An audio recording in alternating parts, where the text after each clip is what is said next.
will reach parts of the Grampians, falling into cold air, leading to the risk of freezing rain by the afternoon here. But apart from the cloudy, breezy, damp weather in the northwest, we're also going to see plenty of dry weather across much of the rest of the UK, with clear skies once again leading to widespread frost. This time it's more confined on Saturday night to the southeastern quarter of the UK, with the East Midlands, East Anglia and the southeast seeing temperatures widely below -3°C and some freezing fog once again to contend with. Elsewhere across the UK, it's a cloudy and damp start to Sunday. Outbreaks of rain into Scotland, Northern Ireland, western fringes of England and Wales, an increasing breeze and increasingly mild temperatures by Sunday and Monday in some western areas up to 10 or 11°C. Meanwhile, we keep the chilly air in the southeast into the start of next week.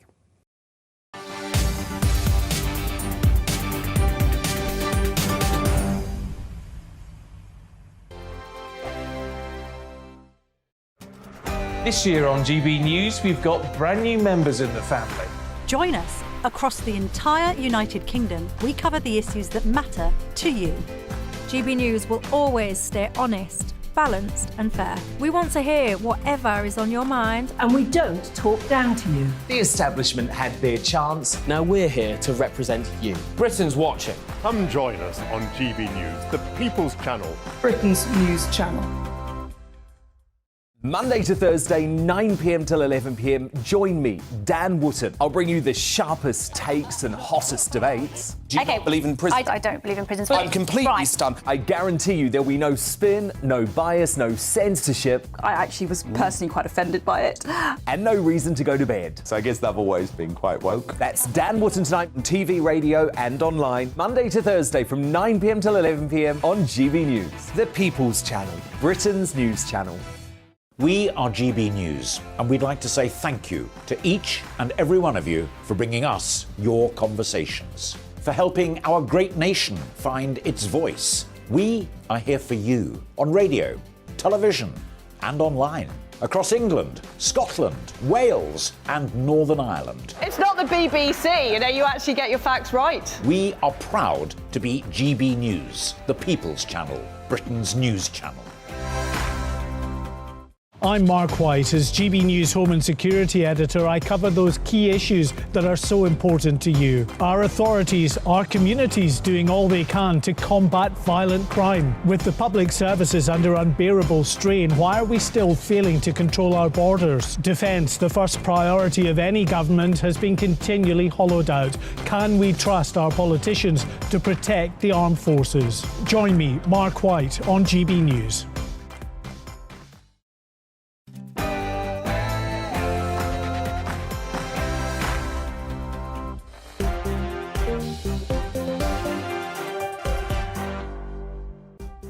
Hi there, it's 6 o'clock. I'm Michelle Dewberry, and this is Dewbs & Co, the show where we'll get into some of the things that have got you talking. I'll tell you what's got me wondering. Keir Starmer, what on earth is he doing wandering around Davos? It hasn't gone unnoticed, I have to say. One of the bosses at the EU has been quoted today saying they cannot wait until Keir Starmer becomes the next Prime Minister of this country. I'm sure that they can't, quite frankly, because I suspect it would be quite a soft touch. Am I wrong? I want your thoughts on that. And I don't know about you, but it feels to me like kids these days are increasingly violent. I mean, fights, of course, everyone used to have them. It was part of growing up in some schools. But what goes on these days? Kids, regularly it feels like, murdering adults, gangs, kicking people in faces, stamping on heads. Are kids getting more and more violent? Or is it just social media? It means that it's easier to see stuff. If they are getting more violent, what's causing it and how do we deal with it? And Ukraine, more meetings, more suggestions, more developments, but Germany seems to be dragging its feet. It all stems down to tanks. Should the UK put pressure onto Germany to allow their tanks to be exported? What's it got to do with us, what other countries do? Should we be pioneering, pushing, leading from the front? What's your thoughts on that?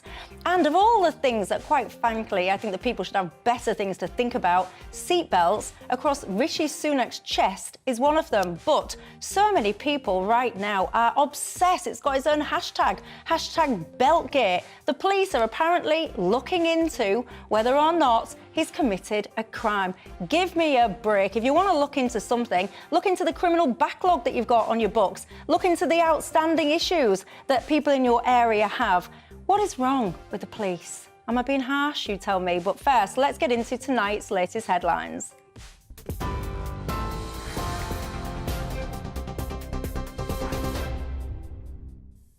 Michelle, thank you. This is the latest from the GB Newsroom.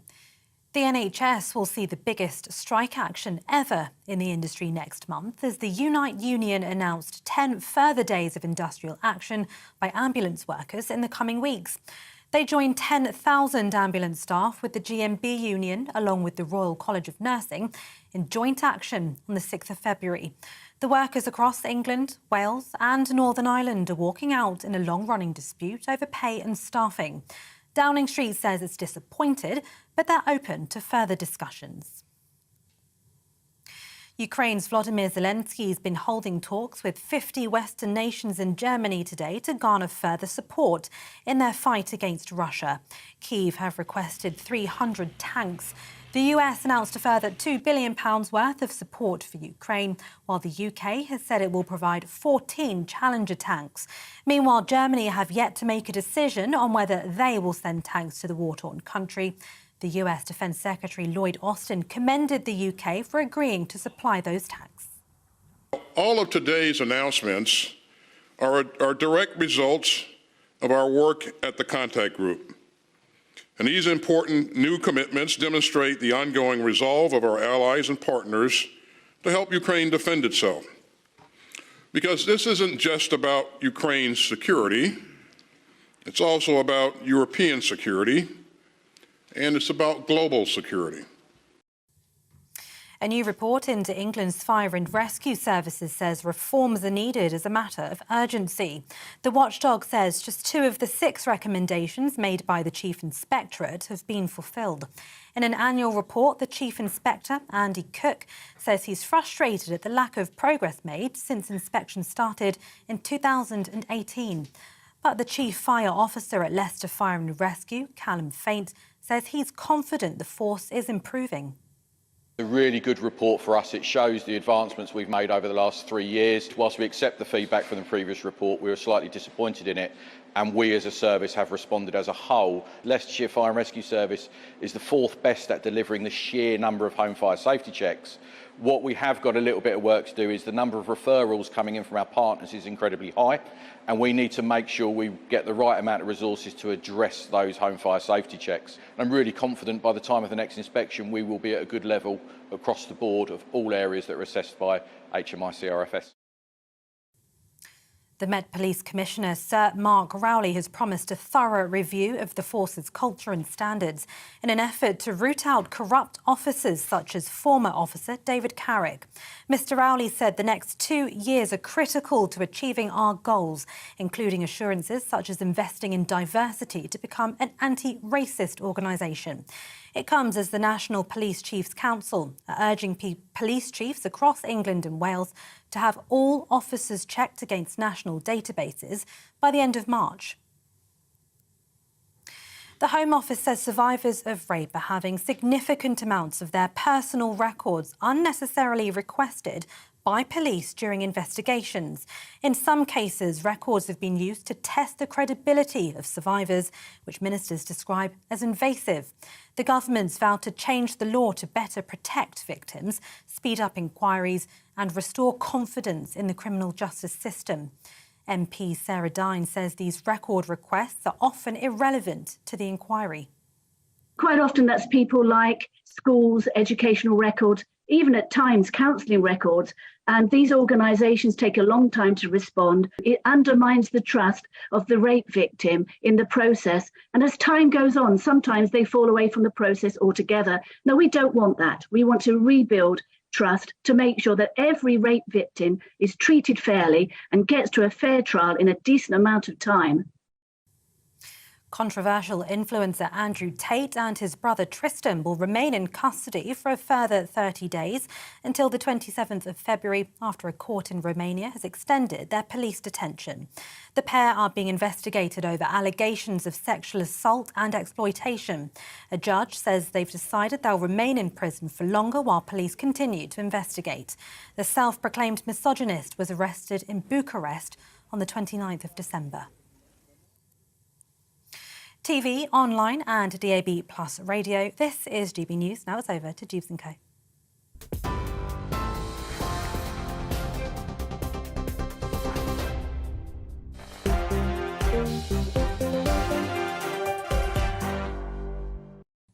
Thanks for that, Tatiana. Well, I'm with you right through till 7 o'clock tonight. And keeping me company is my panel, Alex Dean, the political consultant, and the fireman trade unionist and author Paul Embury. You two are my favourites. And Thank you very much. Bless your heart. That, like, confidently, and then I always kind of hope my other panel people are watching. Bet they're not. I like all of you. What are you after? Come on, what are you after? I like all of you, but there's something about you two, especially on a Friday as Much well. obliged.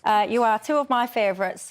Also, you guys at home, you're very welcome to the show tonight as well, because it's not just about us three, it's about you at home as well. What's on your mind tonight? You can get in touch with me all the usual way. gbviews@gbnews.uk is the email, or you can tweet me at gbnews. Lots of you have been getting in touch already. Just a recap in case you've just switched on, wondering what's going on tonight. I want to talk to you about Keir Starmer and the EU. Ukraine, should the UK be pushing and leading from the front? Is that our job? Are we a role model? Is that what's expected of us if we want to be taken seriously on the global stage? That one seems to be dividing opinions, I can tell you. And kids, are they getting more violent? They certainly seem to. Well, I don't know. Sometimes. Have you ever reached that stage in life where you think, am I just getting old? Yeah. And you look back and you think... When I realised that the Prime Minister was younger than me. Yeah, that was what alcoholics call a moment of clarity. Yeah, just in my youth, I just didn't feel that kids were this violent. I don't recall children repeatedly murdering adults. I don't recall children stamping on each other's heads and knifing each other in the middle of the day. And, do you feel that kids are getting more violent? And what do you think is to blame for it? That one, I could tell you, has got a lot of you talking already. Bob is saying, bring back the badge. Really? Is that what you think we need, caning of the kids? Many people are putting it down to a lack of disciplining and poor parenting. Is it as simple as that? Or is there something else going on? Video games, that gets the blame as well. But I do want all of your thoughts on that. As per usual, you've all made me laugh as well about my look. I am going to create a best-of compilation at the end of this year of your fashion advice. Ken, you like my hair tonight, thank you. But Phil says, basically, I look like I've got a summer's gust of wind, which has blown the delicate petals from flowers up into the night sky. That's very specific, but Will says... Quite poetic. Well, Will says, have you been sticking your head out of the car window? You need to sort your hair out in the break. Lovely. Gosh. Charming. I think your hair looks lovely, Michelle. Oh, thank you. Right, shall we get into the main business of the day, not my hair? Keir Starmer, what do you all make to him? Do you indeed think he is going to be the next Prime Minister of this country? On the front page of the newspaper today, they basically had this headline that I've got on the screen right now. The EU leaders want Keir Starmer to be British PM as Labour leader calls for closer ties with the bloc. Paul, I'll start with you because you are a Labour supporter. Are you a Labour member? Yes, for my sins. OK, so you're a Labour member. I presume, therefore, that you think that Keir Starmer is indeed going to be the next Prime Minister. Do you think that it would be a soft touch when it comes to EU? Do you reckon we'd be straight back in there again? Well, I would not. If I were Keir Starmer, I would not be crowing about headlines like this, saying that the EU... And I think it's probably 3 or 4 significant voices in the EU saying that we would like him to be the British Prime Minister. If I were Keir Starmer, I would probably want to bury stories like this, because the truth is there's no path back to power for the Labour Party that does not go through the Red Wall. And we know the position of the red wall when it comes to the European Union. We know that 60% of Labour constituencies voted leave in the referendum. Many red wall constituencies, most red wall constituencies voted leave. Those people in those constituencies were, I think, incandescent with the Labour Party, their traditional party, when the Labour Party said in 2018 at its conference, I was in the hall and saw it, that we're going to have a second referendum. That is now the formal policy of the Labour Party. I think people in those constituencies thought, OK, so you're telling us we got it wrong and you're going to go back and tell us that we've got to do it all over again. So for me, I think for the Labour Party, if they're serious about getting back into power, and you would think that they are, every question, every policy decision needs to be seen through the prism of what people in the red wall want, because as I said, there's no path back to power that doesn't take the red wall with it. So this is the type of story that if I were a Labour PR person, I would be saying, let's keep it below the radar, let's not crow about it, let's hope it dies a death pretty soon. Are you someone that lent your vote to the Tories the last election specifically for Brexit? Because I know that there's many of you, perhaps, that are watching tonight. Would you go back to Labour? And if you did, would you trust them? But it's all well and good saying, yeah, we respect the vote, we know the future looks different and all the rest of it. But once they've got in, do you think they'd still kind of stick with that or change their minds? Alex, where are you on it? I don't think Keir Starmer is going to be our next Prime Minister. Of course, it's possible, but I think it's a great deal less probable than a lot of the pollsters today would tell you, not least because of issues like the ones that Paul was just canvassing with you. 5 million people who habitually vote for the Labour Party voted to leave the European Union in the referendum. Mm-hmm. Those people have been treated extremely badly by the political system since they cast that vote, and it was in part in despair of that they, as you rightly say, lent their vote to the Conservative Party at the last election. If you think about the basic cross with left-wing leave and left-wing remain, right-wing leave and right-wing remain, the left-wing leave box was almost completely neglected by our media debate about our membership of the European Union, and has been since. So, and that is why I actually think these people within the European Union are rather misguided if they think the answer to all their prayers is Keir Starmer.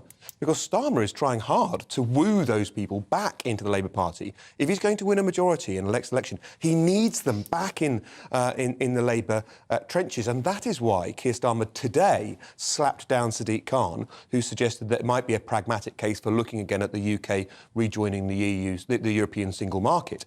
Keir Starmer has said today there is no case for rejoining the European single market. I take your point about do you trust him if he actually got in, but my point is it's clear he's trying to message right now that the Labour Party can be trusted with what used to be the left-wing traditional position. Euroscepticism. Yeah, because I have to say, I know what you're saying, and I understand that he's trying to create this, distance, if you like, from the EU. But what politicians say in order to get that cross in the box versus then what they actually do once they're under the table. So I'm not sure if I would trust him. And it's worth noting as well, in constituencies like mine, because I ran in the last election and I ran as Brexit Party, and obviously then the Tories ran as well.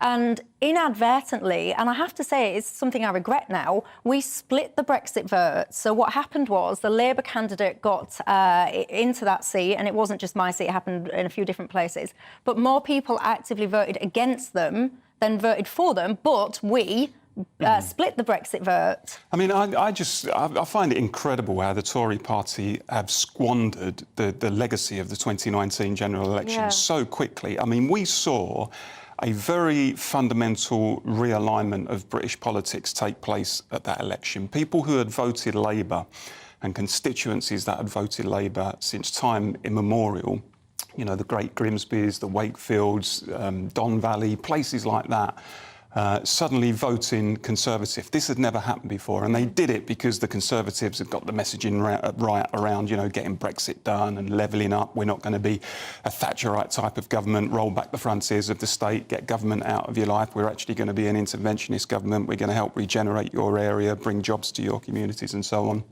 And, you know, they smashed it. They smashed it in 2019. It was a great disappointment to people like me. And I thought at that point, look, there is not a cat in hell's chance of the Labour Party returning to power within the next decade.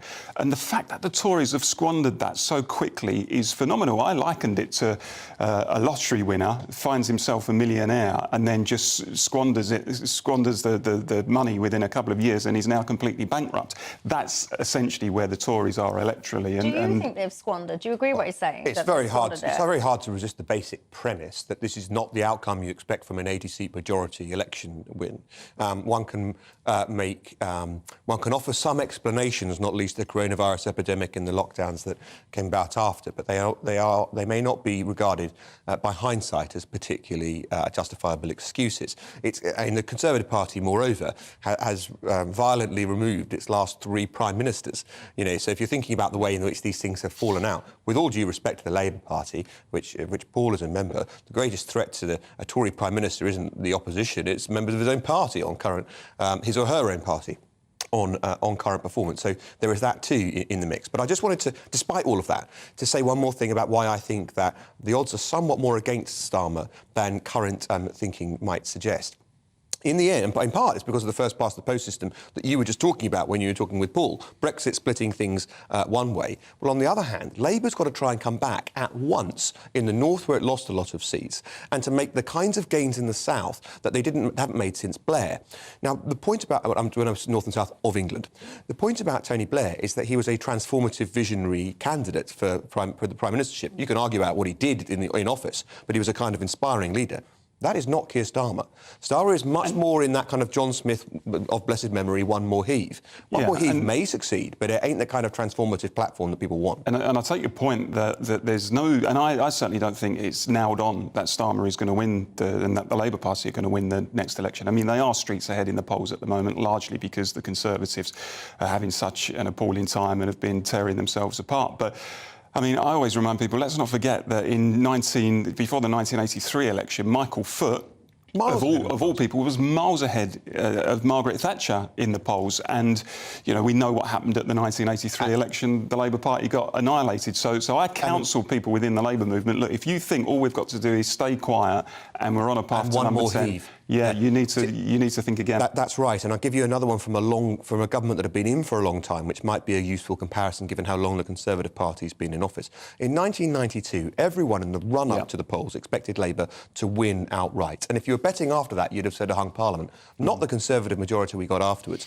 Again, a squandered majority, but a majority and a win at the ballot box nevertheless. The thing I'll be most interested about in the next election will be the turnout. Sure. Because I personally, if there was an election tomorrow, and I know that I already know you can have a go at me about suffragettes fighting to get my vote, whatever, but I wouldn't vote tomorrow. Well, you should. Suffragettes fought for your right to vote. Everyone tells me that. You should vote. I think I wouldn't. There's a huge... I should do a lot of things, but I don't. I wouldn't go out and vote.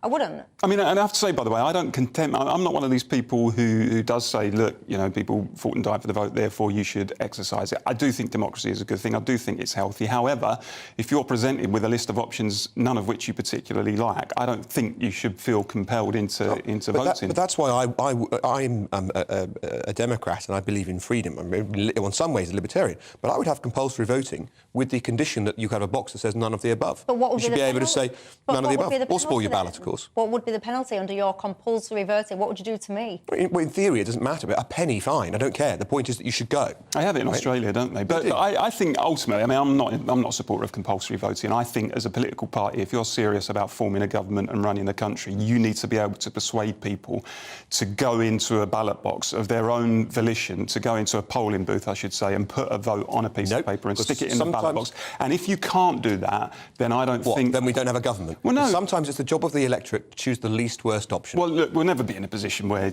no one in the country votes and therefore we're not going to be able to form a government. But I simply don't agree with the principle that people should effectively be pistol whipped into going into a polling booth and saying you have to vote. So in my example, my penny fine is pistol whipping, is it?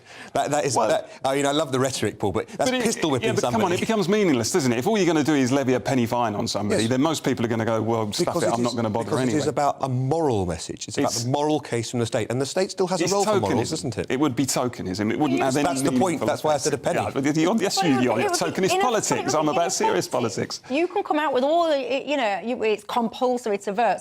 If I didn't want to vote, and I'm thinking about there's a huge estate. It's very interesting you say that. Where I spent my teenage years, and I can imagine if you went around that estate and said to people, like you said to people like me, you've got to vote. It's mandatory. I can't tell you what I'd say because it's tea time. No. I wouldn't respond well. So it's against the law for teenagers to use cannabis. Number of prosecutions, eye-wateringly low.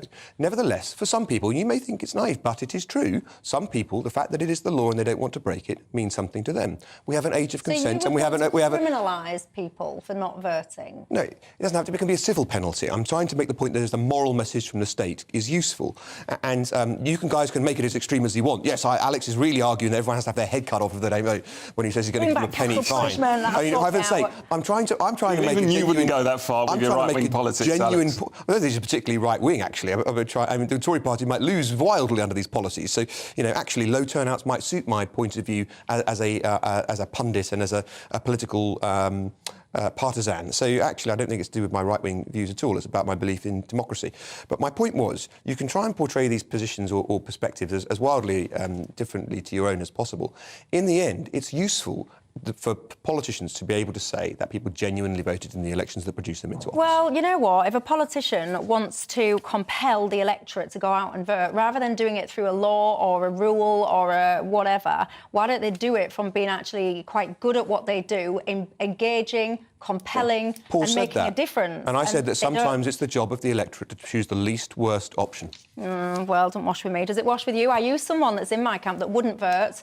Or do you think that it's completely wrong not to go out and vote? Maureen says, I'm one of those voters in the Red Wall area in the Midlands, and I would not go back to Labour because they're looking to go back into the EU, she believes, aided by Tony Blair. I don't believe a word they say. Michael, I lent my vote to the Tories and I will give it to them again. I don't trust Starmer, Rayner, Thornbury.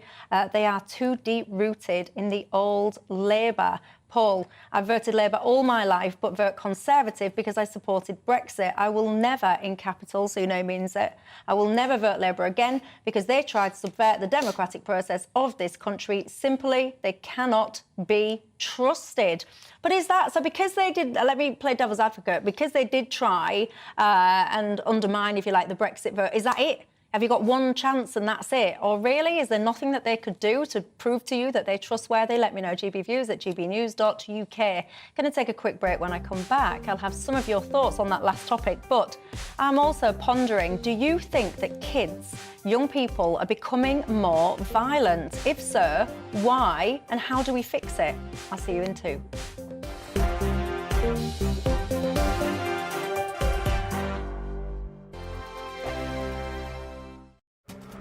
This year on GB News, we've got brand new members in the family. Join us. Across the entire United Kingdom, we cover the issues that matter to you. GB News will always stay honest, balanced and fair. We want to hear whatever is on your mind. And we don't talk down to you. The establishment had their chance. Now we're here to represent you. Britain's watching. Come join us on GB News, the People's Channel. Britain's news channel. Monday to Thursday, 9 p.m. till 11 p.m. Join me, Dan Wootton. I'll bring you the sharpest takes and hottest debates. Do you not believe in prison? I don't believe in prison. I'm completely stunned. I guarantee you there'll be no spin, no bias, no censorship. I actually was personally quite offended by it. And no reason to go to bed. So I guess they've always been quite woke. That's Dan Wootton tonight on TV, radio and online. Monday to Thursday from 9 p.m. till 11 p.m. on GB News. The People's Channel, Britain's news channel. We are GB News, and we'd like to say thank you to each and every one of you for bringing us your conversations, for helping our great nation find its voice. We are here for you on radio, television, and online. across England, Scotland, Wales, and Northern Ireland. It's not the BBC, you actually get your facts right. We are proud to be GB News, the People's Channel, Britain's news channel.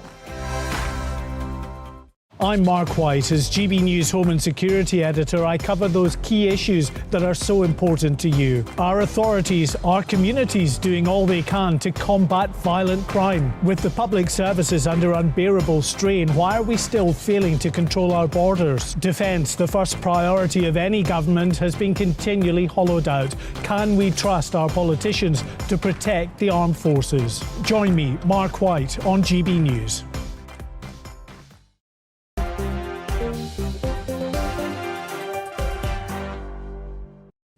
Hello there, I'm Michelle Dewbs, keeping you company till 7 o'clock tonight. And alongside me, Alex Dean, the political consultant, and the fireman, trade unionist and author, Paul Embry. Welcome back, everybody. Lots of you guys have just been getting in touch about the whole politics thing. Gareth, I disagree with fines for not voting, but how about an incentive, like a tax-free week on your month's wages if you do go and vote? The manifesto should be the incentive, shouldn't they? If a party publishes a manifesto at an election which appeals to you, then you'll go to the polling booth and vote. Simple. And you were saying I was naive in saying that people would care about what the law was. You think people are just going to rise up and be so inspired? People may regard their duty as something they have to do, even if they do it grumblingly and resentfully. I think the evidence shows, actually, Alex, that where the electorate is presented with a real choice in an election, then turnout goes up, because people think, actually, this is worth voting for. If the other lot get in, I don't like the look of that. But Paul, people are inspired at scale, maybe once a generation. Well, that may work. We want people to vote en masse rather more often than that. Yeah, but I don't think you can force them to do that. I want to move on from politics, but before I do, Russell said, Michelle, can you do me a favour and can you ask both Alex and Paul whether they've ever thought of standing for Parliament? Basically, they speak so much sense, they should be in Parliament. I tried at the last election, tried and failed. Would you try again? I would. I've never tried, but the Labour Party wouldn't have me as a candidate, I'm pretty sure about. Why? Because I'm probably too old school, I think. I'm old Labour, and old Labour was not woke. Old Labour... Would you stand as an independent? No chance. Really? Why? Because A, I wouldn't win, and B, I'm rooted in the Labour movement. That's where my politics are. Well, there you go. Even if the party doesn't like me. There you go. Well, if they don't like you, actually, I would say that that's a reflection on one of the failings of the Labour Party, because I can see my inbox and I can see the feedback that you get here. So many of my viewers, and they are the kind of red wall people that we've just been talking about the Labour Party needs to get a hold of, and they like you. So if you're watching Keir Starmer, you're missing a trick with this one, I can tell you that. Let's talk about kids, shall we? I don't know about you, but it does seem to me that things are getting worse when it becomes around violence, that children seem to be perpetrating not just against each other, but against adults. For example, there was the murder of Ian Kerwan. He confronted a gang of kids, teenagers, outside a supermarket. He ended up getting stabbed and killed. And it seems to be happening this more often than it should be, Alex. Well, and I know people fight, that's what they do, but is it worse? As often as it should of course be zero. But sadly, and it's been years since I've practiced at the bar, but it's a therefore useful historical comparison that when I was prosecuting and defending offences, these sorts of things were not unknown. Perhaps not as common, but certainly not unprecedented. I think that the main thing is the thrust of why this is so salient is what you were saying in your introduction about the frequency of these events. And you'll recall on an earlier episode of your show, we watched aghast as there was footage of a basic riot in a fast food restaurant where the other patrons were terrified of what was going on.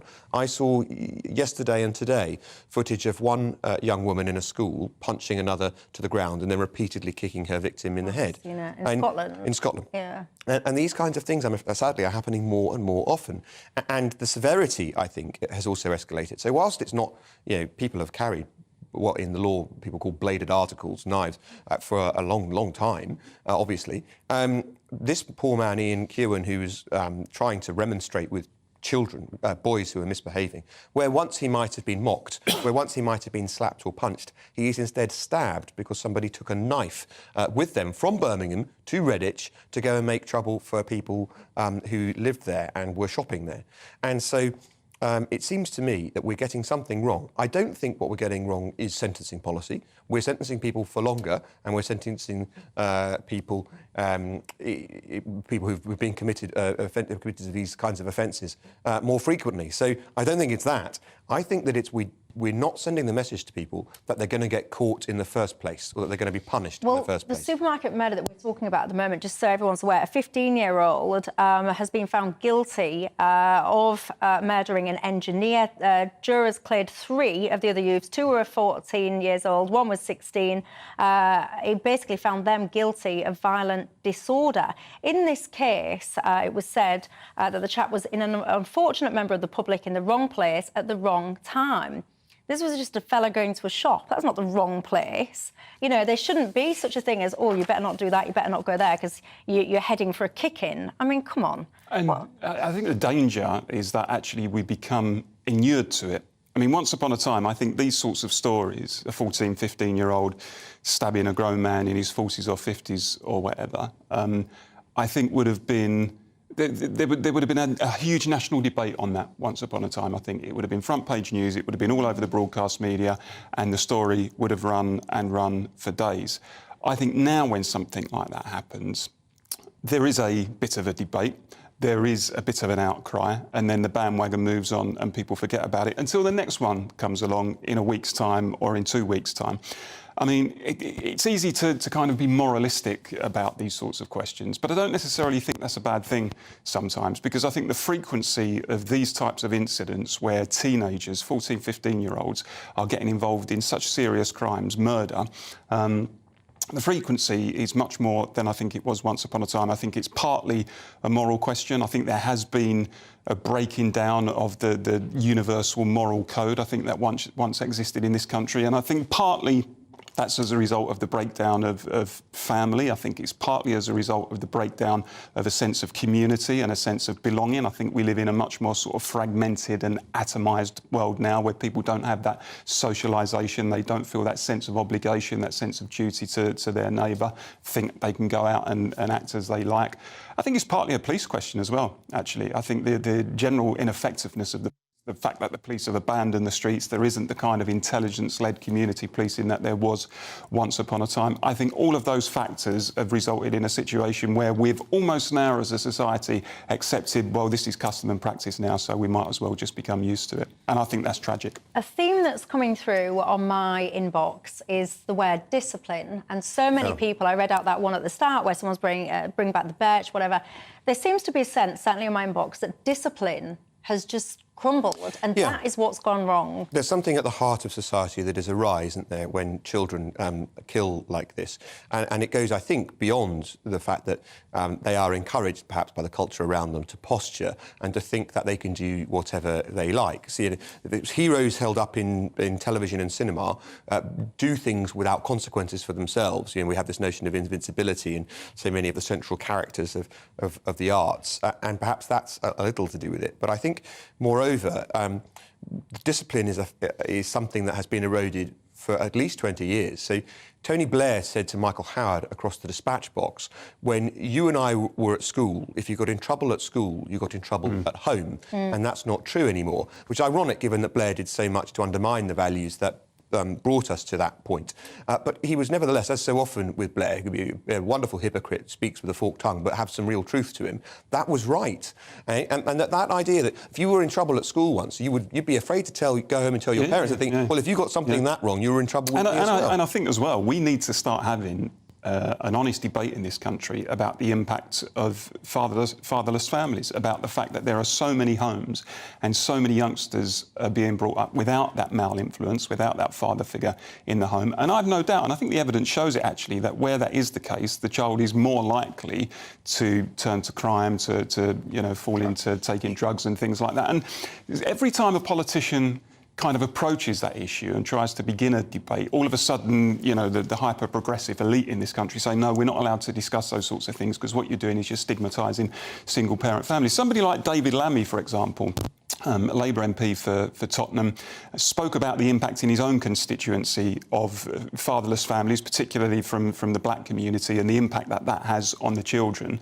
And you kind of think, well, actually, there's somebody here brave enough to have a debate about it, but then all of a sudden it goes off the radar because, you know, you get pilloried if you ever try to raise these issues because, you know, you're attacking single-parent families. But you can have a sensible debate about this without stigmatising people. It's just that as a country, we're not brave enough to do it. It's his job to have that debate, and that's one of the few things that I like and admire about David Lammy, that he's willing to take on that discussion. But I can tell you, it can only be discussion by anecdote, but plenty of the people that I prosecuted or defended in court accused of these offences came from broken homes, and so did many of their victims.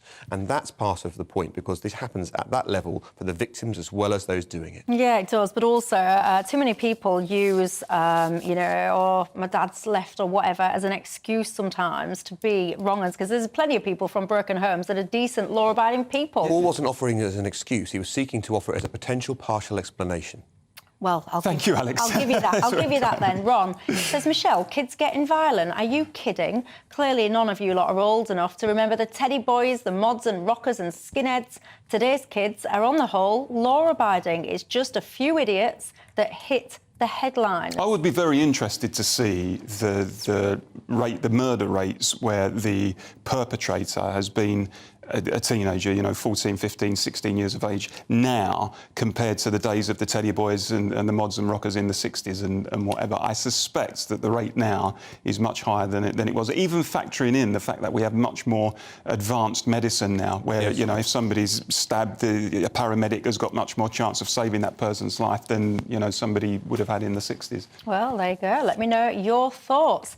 By the way, a bit later on in the programme, not quite yet, but a bit later, I want to talk about hashtag Beltgate, lunacy I call it. But anyway, the Prime Minister, Rishi Sunak, has now been issued with a conditional offer of a fixed penalty by Lancashire Constabulary. This is, of course, because he wasn't wearing a seatbelt when he did a video of himself in Instagram in a car that was moving. I mean, personally, I think, hasn't people got better things to do? The media are obsessing with this. Anyway, that's your outcome. Congratulations. I hope you're all happy now. Is it the right thing or not? I will be talking about that in a bit. But after the next break, I want to talk about Ukraine. You know, we've been supporting this whole kind of situation for a very long time. Many people are saying we're not going far enough. Some people say we're going too far. The Germans, though, are dragging their feet. There's pressure now for the UK to get involved and sort it out. Should we? You tell me, and I'll see you in 2.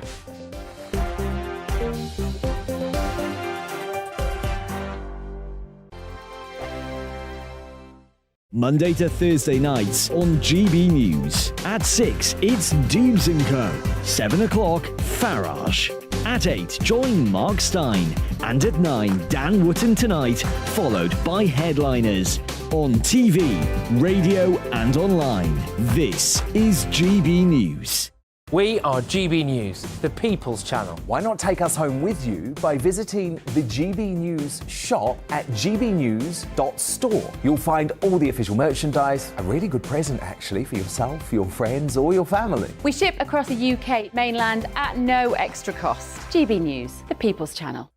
Here on GB News Live, we'll be keeping you in the picture, finding out what's happening across the country and finding out why it matters to you. We'll have the facts fast with our team of reporters and specialist correspondents. Wherever it's happening, we'll be there from 12 noon on TV, radio and online. GB News, the People's Channel, Britain's news channel.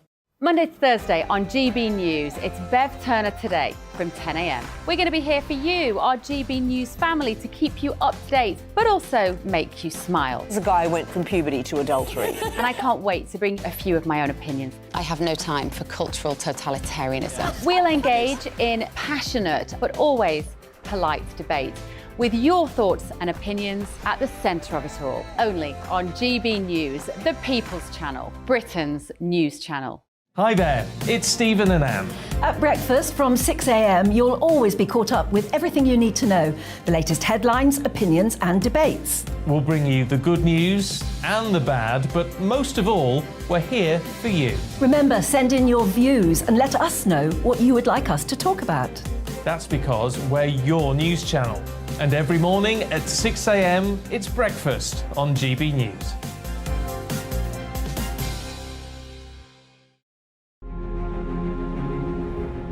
On Mark Dolan tonight in a world exclusive, Katie Price joins us live to talk fame, love, money, plastic surgery and her hopes for the future. Get tuned in as for GB News. I'm meeting up with my old mate, Mark Dolan. It's been ages since I've done an interview with him. That's Katie Price on Mark Dolan tonight on GB News.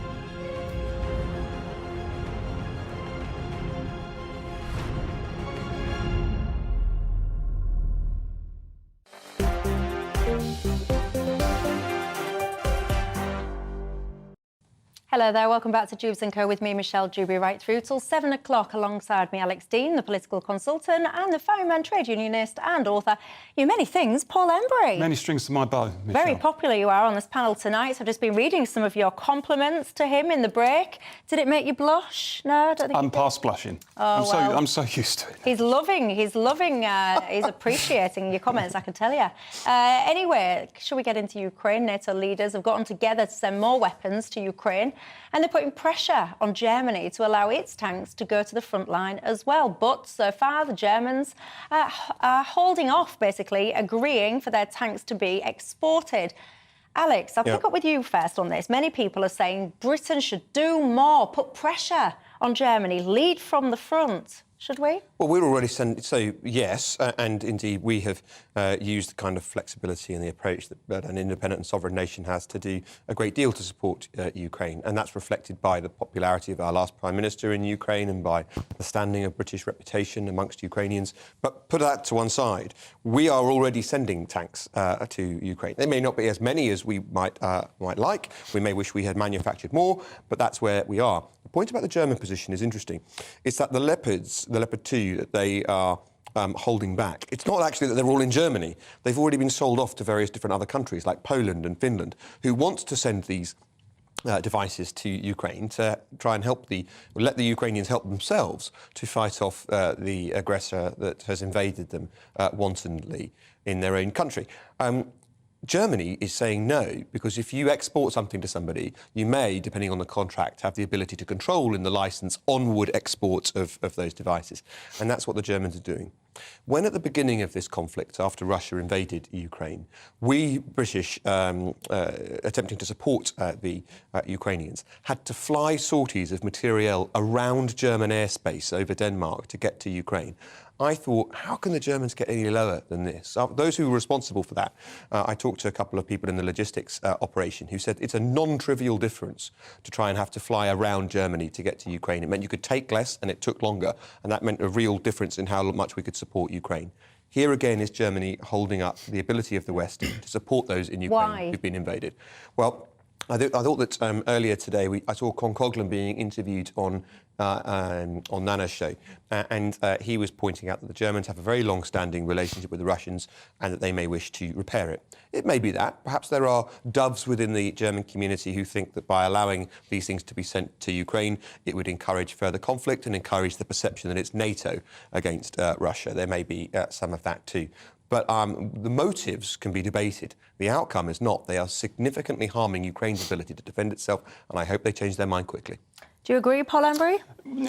Not particularly, no. I mean, my concern is, what is the end game here? I mean, this war has been going on now for almost a year. I think next month it will be a year.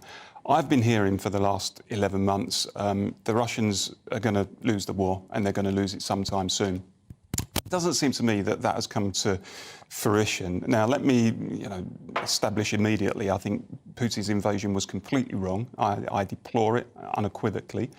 But I don't think there are enough voices at the moment suing for peace. The reality is, like all wars, unless one party defeats the other comprehensively, then there's going to have to be some sort of settlement. And I don't think we're in a position at the moment where it looks like either Ukraine is about to defeat Russia or vice versa. So by piling more and more weapons into Ukraine, I think there's a danger we're just adding fuel to the fire. It's going to result in the loss of thousands of more lives. And would we not be better saying, look, at some point we need to broker a peace deal, we need to sue for peace? And it seems to me that whenever there's another... Why is that the UK's job? Well, I think if the UK is arrogating to itself the responsibility and the authority as some kind of policeman of the world, which we often do in this country, then actually you've got to try to sue for peace as well as banging the drum for war. And it seems to me we're quite good at doing the latter, not too good at doing the former, except where, if it's a conflict in another part of the globe where we don't think we've got any particular interest, then actually we're quite happy to say, oh, you know, there needs to be negotiations, there needs to be a ceasefire, we need to have peace and so on. And it seems to me, and by the way, let me say, because I can see Alex championing at the bit to come in and say it, that it may well be that Putin is not interested in peace. It may well be that if an olive branch was offered, he would say, absolutely not interested. Do you think Zelensky is?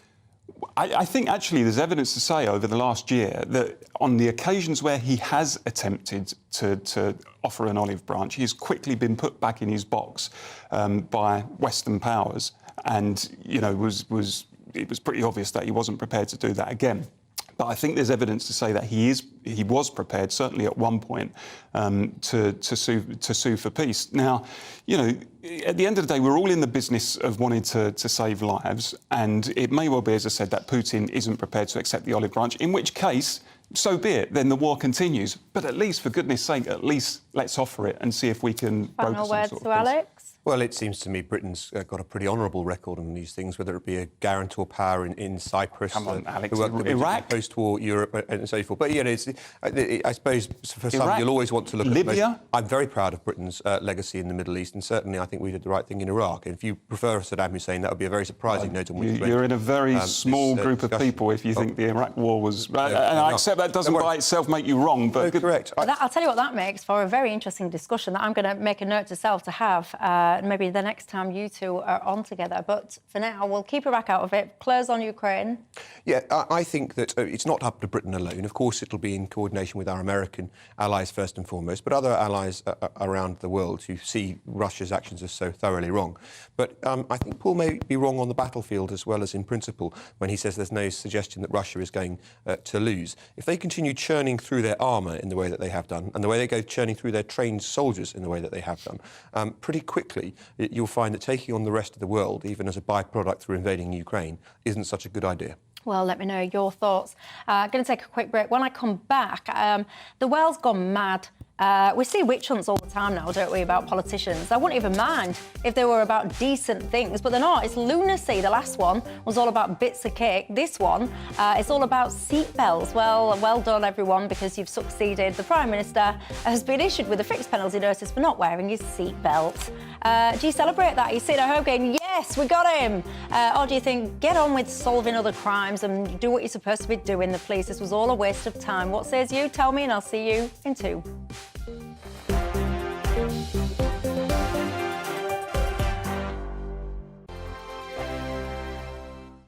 Every morning from 6 o'clock, we'll wake you up with GB News Breakfast with all the stories you didn't know from the night before. So whether it's serious news, entertainment, or your own views from all over our great nation, we're here to kick off your day with a smile. And the national media should be reflecting and reporting what's happening here. You will notice the northwestern accents. Whether you're with us on TV, radio, or online, every morning, it's breakfast from 6 a.m. Hope you can join us. We are GB News, right across the nation. You can get us on television, on radio, on digital. We're absolutely everywhere. Amazing! You see, amazing! You remind me of me in the European Parliament. But here's the most important bit. We are not part of the mainstream establishment. We think and speak just like you do. We are the People's Channel. Magnificent. That's really, really thoughtful. Come and join us on GB News, the People's News Channel. My name's Tom Harwood and join me 9:30 a.m. every weekday for The Briefing, your one-stop shop for everything you need to know about what's going on in politics today. I wonder if this is a deal that might need to be like the biscuits in this factory, twice baked. Is there not an opportunity here to win out against the extremes? Tom Harwood, GB News. What are you going to do about it? Things should have been done differently, and they certainly are being done differently. Don't miss it. The Briefing with me, Tom Harwood, 9:30 Monday to Friday on GB News. Join me, Nana Akue, Saturday and Sunday afternoons on GB News. Expect fiery debate and passionate discussion as me and my panel tackle some of the biggest topics hitting the headlines. It's a place for everyone's opinion. No one gets cancelled, but no one gets an easy ride. Oh, she's on it today. Be ready for conversations that are fierce, frank, and of course, fun every Saturday and Sunday afternoon from 4 p.m. on GB News, the People's Channel.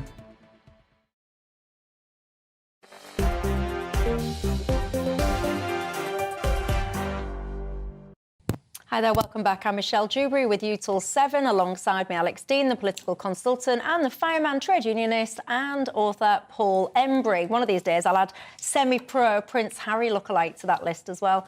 Anyway, we've just been discussing Ukraine. Nigel says, who gave Sunak a mandate to give away tanks? Can we really be affording that? Gilly says, yes. The UK is absolutely right to take the lead in supplying Ukraine with the tanks it needs. Germany needs to stop dithering and get on with it too. Many people are saying, maybe should we be involved to the level that we are? Some say no, some say yeah. It does seem to be a topic which divides you at home, that is for sure. Have you been following what I call the ridiculousness obsession about Rishi Sunak not wearing his seatbelt? You might have forgotten by now that actually there was an announcement about levelling up. The reason you might have forgotten about it is because everyone saw the video of him on Instagram without his seatbelt and all hell broke loose, basically. Anyway, he said it was an error of judgment, no one let it slip, and now he's got a fixed penalty notice. What do you think to that, Paul? Well, look, ultimately he's only got himself to blame. You know, it's a bit stupid, frankly, if you're the Prime Minister to take your seatbelt off to you know, present a video when you've got police outriders speeding past your car. Clearly, you know, a number of people who watched it were always going to pick up on that, and you know, not surprisingly, he's ended up with a fixed penalty notice. We're playing you the video now, in case you're wondering. I mean, I guess my concern. I mean, I don't like playground politics. I mean, people on the other side of politics have leapt on it to try to make political points, and as you say, there were actually some important issues that he was discussing in that video, which seem to have now kind of fallen off the radar because this has become the story. But where does this sort of thing end? You know, if we see a politician driving at 38 miles an hour in a 30 miles an hour zone, technically, you know, that's against the law, worthy of a fixed penalty notice. Are we going to have people kind of filming that? I think that's the kind of territory that you get into. But ultimately, look, we've all got to be equal before the law. If you or I were caught not wearing a seatbelt, maybe we would get a fixed penalty notice, and I suspect the police probably feel they've got to make a bit of an example of him to head off any suggestions that he's had some sort of favourable treatment. Well, Alex, Paul is in touch saying Sunak is a criminal and he shouldn't be Prime Minister. How many fines will it take? Right, let me ask you a technical point in the law. So a fixed penalty notice, that doesn't go on your criminal record or anything like that. Yes, it is the law to wear a seatbelt and he broke it. Is he therefore, by definition, a criminal? No, it is not a criminal conviction. And most people won't have their fixed penalty notices, whether it be for speeding or for something like this, known about. It's just unfortunate for the Prime Minister. His was on video and the incident produced the discussion that it did. For me, whether he gets a fine or not, and I understand he's been offered one, I imagine he'll accept it, isn't the important thing. It's what you were talking about. The hysteria about it is the telling thing.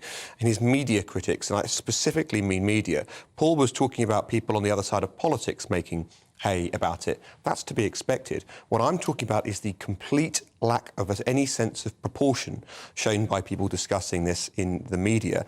And indeed, the hypocrisy with which they have gone about doing so too. We used to just have hypocrisy from our media pack when they got it in for a politician, when it was something like recreational drug use or extramarital activities, which you knew plenty of the people in the remarkably po-faced, prurient press pack were up to themselves, but were still gleefully, as if, you know, their moral compass, you know, they were on the North Pole as they criticised others for doing this. They basically now have that attitude about everything.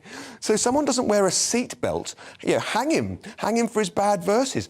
Let's go and get him. Cue breathless reports between journalists interviewing one another on the most viewed news shows of the day, saying how much trouble is he in? Well, we're all talking about it, so he must be in a great deal of trouble. Whipping things up, scramble the helicopter to send live footage from Downing Street. But more broadly, that is, let's be blunt, That is a reflection, I think, of our political and media class in this country for a number of years now, where they've been obsessed with the kind of minutiae of politics. They live in this SW1 bubble, which most people out there in provincial Britain have just got no interest in. They're not interested in the tittle-tattle. They're not interested in, you know, who's up and who's down. What matters to people out there in the country is, can I get a job? You know, my real wages are falling. I can't get an operation in the National Health Service. I can't get an appointment with my GP.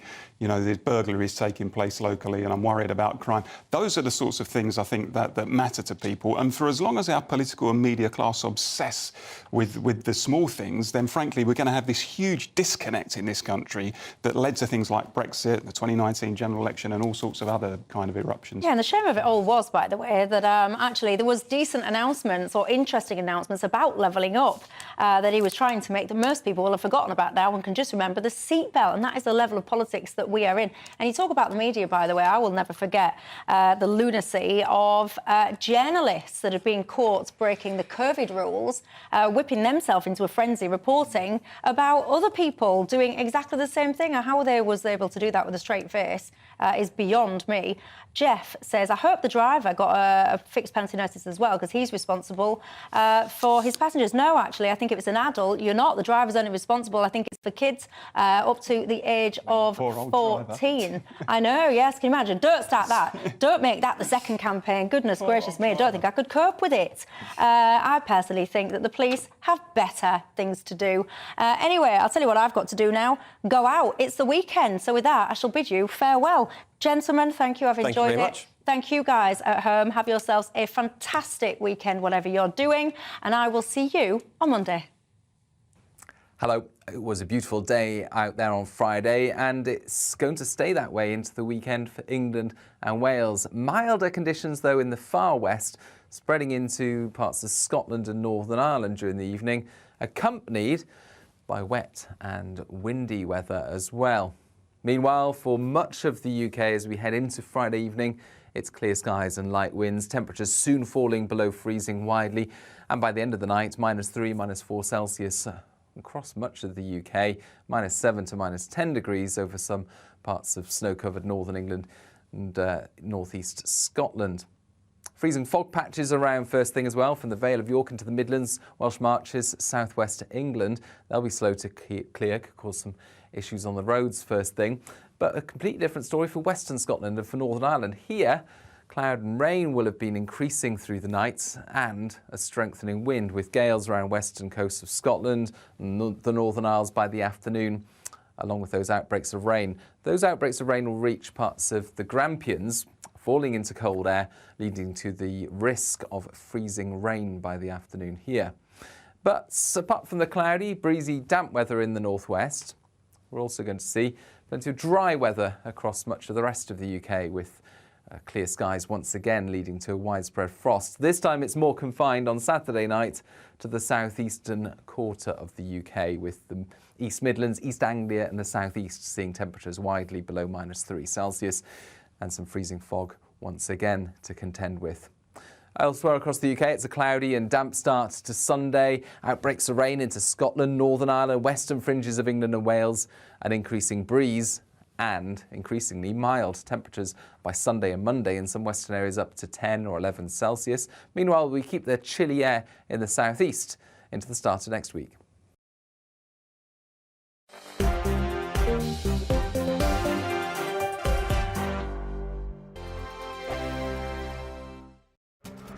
This year on GB News, we've got brand new members in the family. Join us. Across the entire United Kingdom, we cover the issues that matter to you. GB News will always stay honest, balanced and fair. We want to hear whatever is on your mind. And we don't talk down to you. The establishment had their chance. Now we're here to represent you. Britain's watching. Come join us on GB News, the People's Channel. Britain's news channel. Join me, Lawrence Fox, on GB News. Frank, fun, fearless and sometimes serious. Much as I love a Friday night punch-up, what I really want is a battle of ideas.